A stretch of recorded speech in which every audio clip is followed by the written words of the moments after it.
Ito na nga mga paps. Oh. Pakakainin natin yung alaga natin mga paps.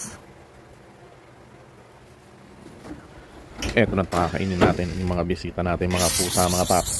So samahan niyo ako. Let's go!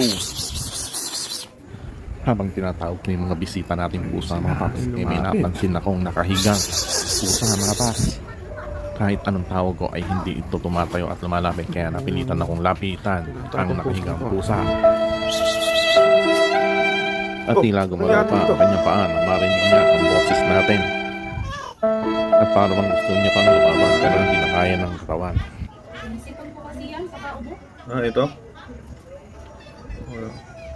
Hawa-hawa yan sila yan dyan. Pag nag-ano. Kaya eto, pinakain lang natin yung mga natira nating mga bisitang pusa mga paps.